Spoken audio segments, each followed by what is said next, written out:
Good afternoon, everyone. We're going to be playing some more Croc, Legend of the Gobbos. So, at the moment, we're in the desert, like I said. So with that said, let's get on with the level. So, in front of me is a massive pit with a couple of jumpy turquoise demons created by Baron Dante himself. These are his minions. Also, see this wooden door with a gold lock? You need the gold key. So, did you know that collecting crystals in Croc Legend of the Gobbos is the means of survival?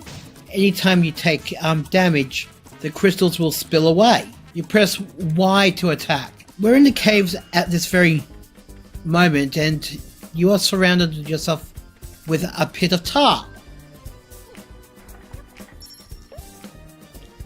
We've now got the key. So what we're going to do is just this. Back when I was growing up, I did read this game pamphlet or instruction booklet that reads, if you collect all of the Gobbos, Croc will revert back into a baby or something. How do you know when you need more crystals?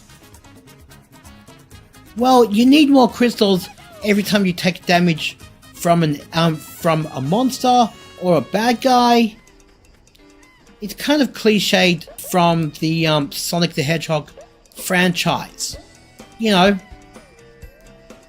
Sonic collects rings, you take damage and he spills out rings. Oh, shout out to my family, my mother including. So, my sister Mel says, "Hi Doug." "Hi Melissa."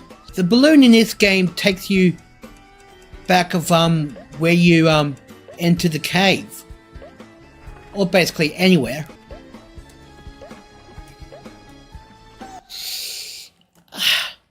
Man, since I got the game over, we need to play this level again.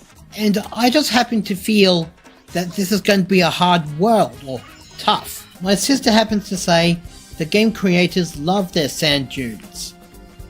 Well, they do. Back when I was working with this group, we went sandboarding. Yeah, Endeavour and I went sandboarding. So we just happened to place this plastic board onto the sand dunes and we happened to slide down this massive slope. What does Croc keep in his backpack? He keeps Gobbos, he keeps crystals, in case he takes damage from monsters and demons. I haven't heard anything more from Argonaut these days, but I'll let society know if Argonaut is still doing remasters of classic games. I might let everyone know. So I'm going back to the snow world to collect a bunch of extra lives so that we can be able to progress in the desert world later on. Sandboarding sounds like a lot of fun. It is, actually. There's the bonus area. You just gotta pay attention to these sparkles. Can't you rewind when you die on Croc? I really don't think so. Not on a official game. But you can always come back to this level and collect more extra lives. That's the hearts, by the way. So at the moment, I'm grinding for some extra lives.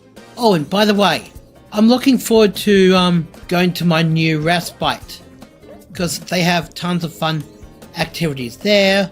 I'm going to Supernova with the group, although the only thing about Supernova is that my experience there is going to be different this time. So far, I've got 11 lives saved up. So go to exit level. Really exit, yes. Go back into that level. So my sister Mel says, how were you able to do it on Yoshi's Island? With every 5 flowers you collect, you have to jump through that end of level ring, although playing a bonus minigame is a literal gamble. So the end of level ring, it's like, you know, sometimes it lands on the flower like, yay! Bonus game! And other times it lands on the pellet going, boop! Too bad, kid. How was I able to do it on Yoshi's Island is a mystery. Whoa! I haven't realized that I was just, you know, standing around doing nothing in the game. Now, like I was, saying, on the World 4 tab, there should be a unlocked, bonus challenge game where you flip 2 matches of cards and, earn extra 10 lives.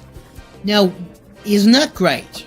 There's this, mini game in Yoshi's Island, called Drawing Lots. You have to select only one tile to reveal the rest. So if you pick an item, you win. You pick Kamek, you lose. Good day, sir. Oh, Lucy says hi. Aw, thanks. We'll try to survive with 16 lives. The key to passing this world is to go back to a previous world and collect some extra lives.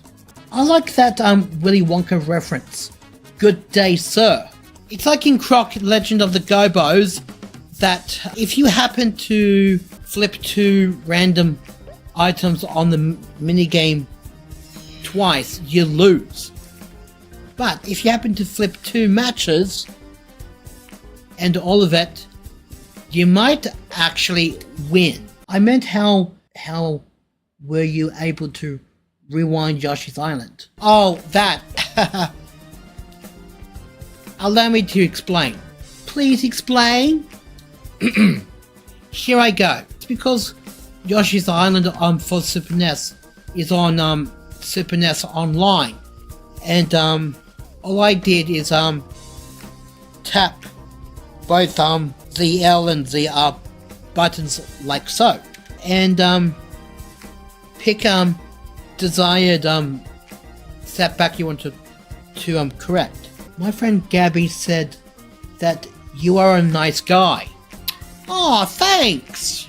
You know, back when I was playing a bunch of over 500 games on my Xbox S, I came across this video game moment where you open up a kid's book and one of the pages say, L is for love, and I never want to hate. Alright, we need to keep collecting more extra lives back at the Snow World. Lucy says, you are a cool dude who is very knowledgeable, and she loves that you explain everything in the gameplay. I haven't realized that surviving in Croc Legend of the Gobbos is going to be one massive job, especially that if you don't want to be terrible at the game on purpose, because that's not my nature. I want to prove to everyone how good I am at a game and how much I know how the game works. So like I said, we're back at the Snow World collecting extra lives. So anyway, I was at EB Games and I came across this really brutal game called Doom Dark Ages. So I was thinking about my 2 YouTube celebrities that might love this game because it's all about Doom Month to them.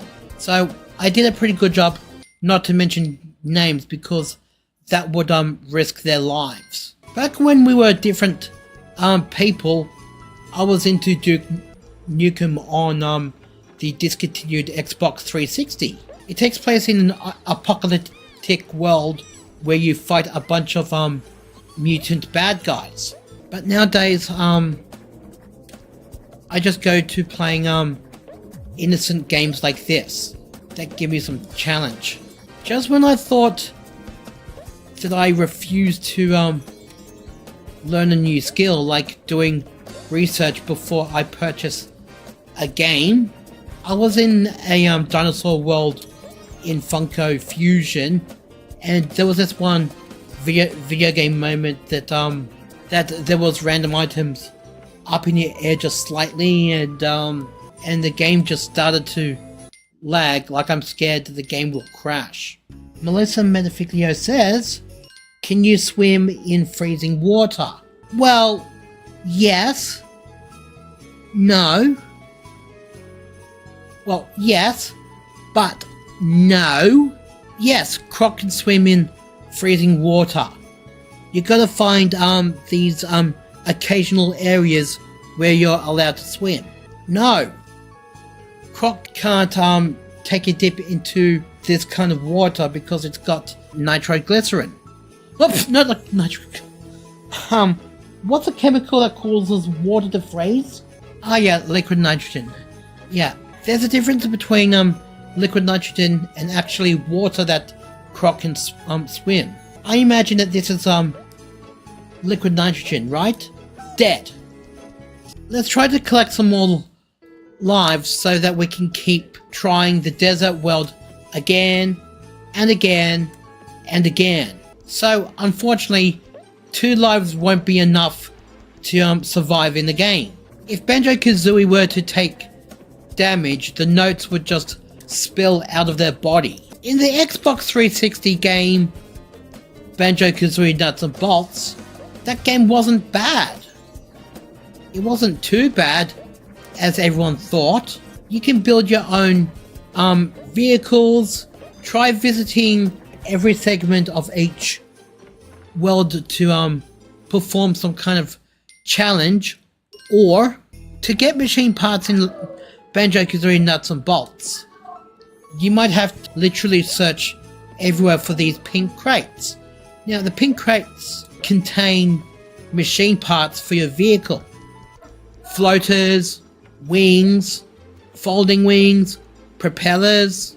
And even though that you've collected the stop and swap eggs in Banjo-Tooie live, it'd be just a waste of thought because it's mostly vehicle accessories, and that would prove to be kind of disappointing. So I'll keep collecting extra lives until I've got 30 extra lives, and then we can survive the desert world, well, Contra style, except with no weaponry. You could just use Croc's tail to attack.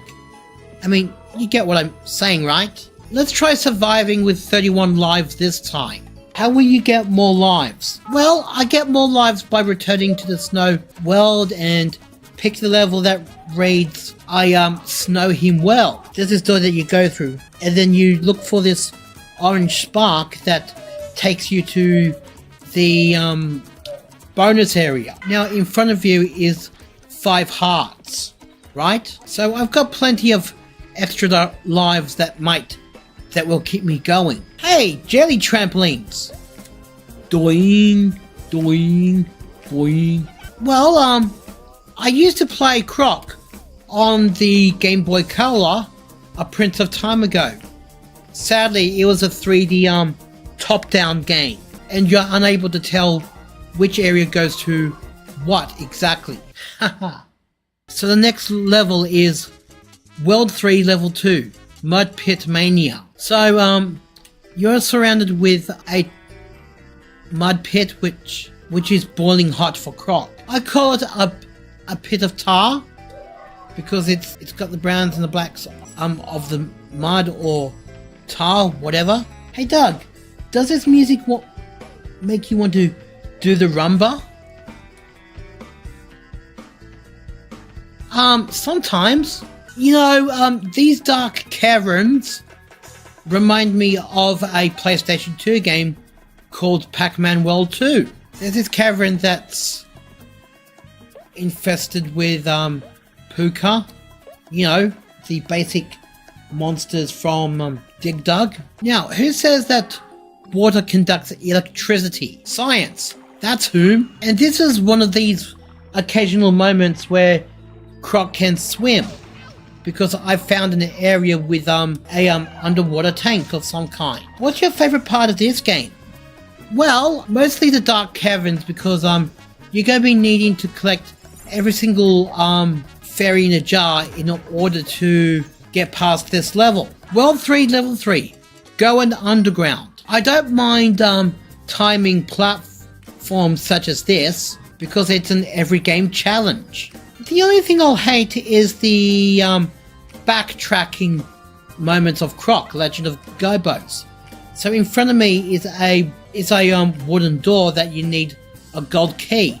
So to find that gold key, you need to do a lot of backtracking underground. You need to explore every nook and cranny of this one level.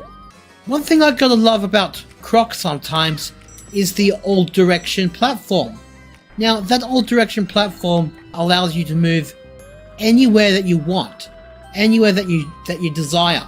Although it'd be great if there was a Croc TV show where they used the soundtrack from this game. What picture is on your shirt? Oh, bandit with 3D glasses and Chili doing some kind of pose. It's a shock to where you wonder on how Croc manages to do those faraway jumps. It's gotta be these quick second reactions for this one environment.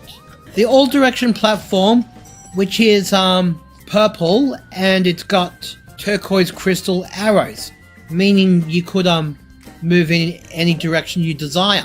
Ah, rats. I'm back where I started. Kind of like in Jim Henson's Labyrinth. Lava! Platform! Croc, gotta say, heave the world as you know.